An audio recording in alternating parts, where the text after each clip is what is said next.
السلام علیکم ناظرین، میں ہوں ایڈوکیٹ اے آر صدیقی۔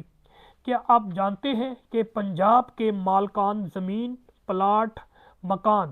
یعنی مالکان غیر منقولہ جائیداد کے لیے ایک تاریخی اور انقلابی قانونی تبدیلی سامنے آ چکی ہے؟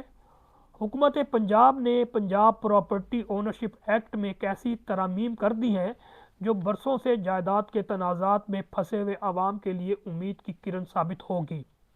ناظرین، جیسا کہ آپ سب جانتے ہیں کہ اکتوبر 2025 میں حکومت پنجاب نے ایک آرڈیننس جاری کیا جو کہ پنجاب پراپرٹی اونرشپ آرڈیننس 2025 جاری کیا تھا۔ اس میں ایک ڈی آر سی بنایا گیا، یعنی کہ ڈسپیوٹ ریزولوشن کمیٹی جو ہے ہر ضلع کی سطح پر بنایا گیا اور اس کے اوپر ٹریبونل بنایا گیا تھا، اور ڈی آر سی کو اتنے زیادہ اختیارات دے دیے گئے تھے جو کہ آئین کی میں سمجھتا ہوں خلاف ورزی تھی، اور جو رائٹ آف فیئر ٹرائل تھا اس کی بھی خلاف ورزی تھی، آرٹیکل 4 کی بھی، آرٹیکل 25 کی بھی۔ مختصر یہ کہ یہی ہوا کہ بہت سے جو ایگریڈ پارٹی تھے وہ ہائی کورٹ میں گئے اور اس کو چیلنج کیا، اس کی وائرس کو چیلنج کیا، اور پھر چیف جسٹس عالیہ نیلم صاحبہ نے اس قانون کو سسپینڈ کر کے تمام جتنی بھی پٹیشنز تھی وہ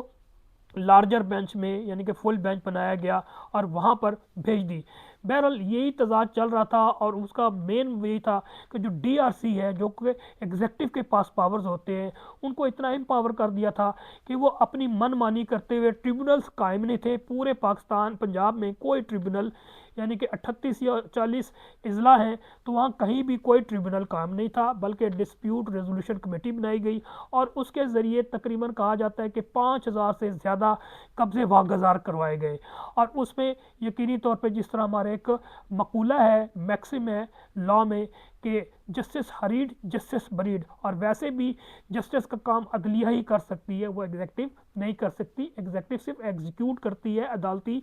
فیصلوں کو، یہ خود ہی عدلیہ بن گئی، خود ہی ایگزیکیوٹ کرنے لگی۔ تو جہاں پر اس طرح کے معاملات ہوں گے، تو جہاں پر 10 لوگوں کو انصاف ملے گا، 20 لوگوں کو ناانصافی ہوگی، وہ اپنے مخالفوں کو ان کے ذریعے کام کروا کے وہ بے گھر کروا سکتے ہیں، ان کو ڈسپوزس کروا سکتے ہیں۔ تو مختصر یہ کہ اس کے پیچھے وزڈم ہوتی ہے کہ عدالتی کام، انصاف کا کام عدلیہ کرے گی، اور عدلیہ کے فیصلے کو ایگزیکٹو کرواتی ہے۔ یہی بیلنس آف پاور ہے، یہی سیپریشن آف پاور کی یا ٹرائیکاٹمی آف پرنسپل آف پاور کا جو کانسیپٹ ہے، انہی چیزوں پہ میں سمجھتا ہوں مشتمل ہے۔ اب میں آ جاتا ہوں، جب یہ ساری چیزیں ہوئیں اور ٹگ آف وار لوگوں نے کہنا شروع کر دیا کہ ہائی کورٹ اور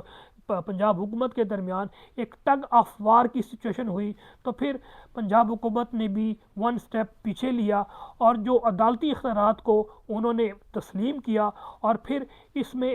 ترامیم کر کے جو 2025 ایکٹ لے آئے،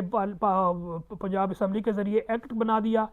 اور اس میں جو ترامیم ہوئی ہیں اس حوالے سے بات کریں گے کہ پہلے جو ٹریبونل کے لگانے تھے انہوں نے ججز، وہ ریٹائرڈ ججز لگانے تھے،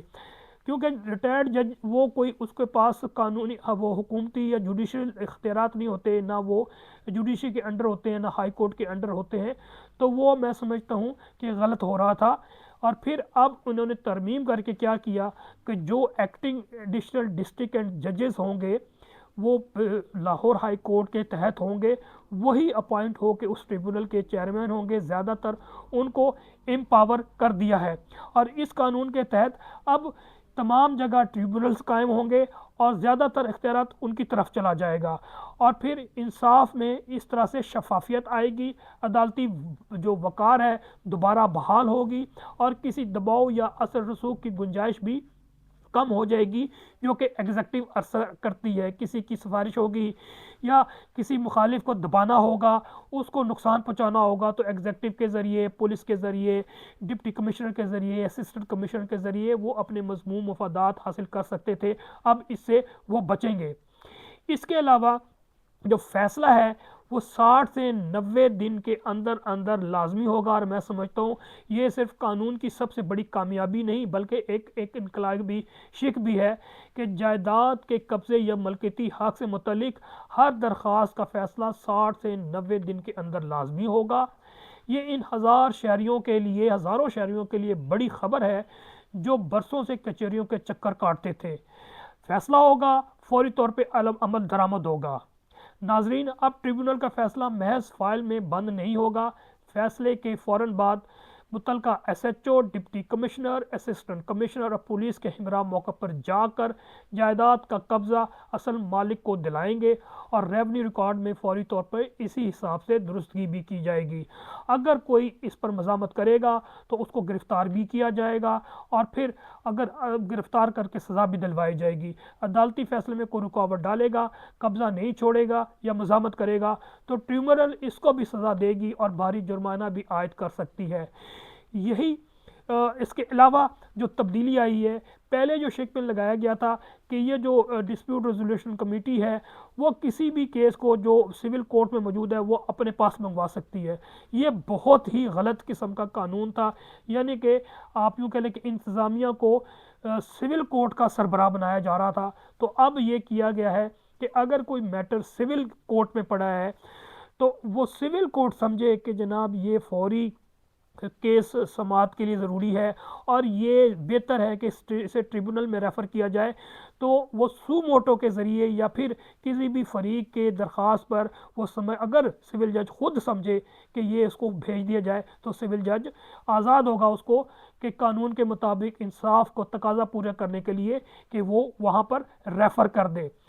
اس کے علاوہ میں یہ کہوں گا کہ قبضہ مافیا کا اس ایکٹ کی وجہ سے خاتمہ ممکن ہو سکتا ہے، وراثتی زمین کا تحفظ بھی ہوگا، خریدی ہوئی جائیداد پر فوری انصاف بھی ہوگا، برسوں کے کیسز جو ہیں وہ چند ماہ میں فیصلے ہو جائیں گے۔ یہ قانون کسی سیاسی فائدے کے لیے نہیں بلکہ عوام کے بنیادی حقوق کے تحفظ کے لیے بنایا گیا ہے۔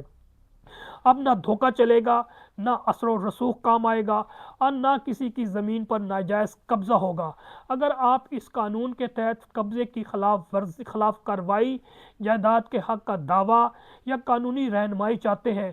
تو مستند قانونی مشورہ ضرور حاصل کریں، اپنے حقوق پہچانیے، قانون کا استعمال کیجیے۔ اگر آپ میرے اس ویلاگ کو پسند کرتے ہیں تو آپ اس کو لائک کریں، سبسکرائب کریں، میکسیمم شیئر کریں۔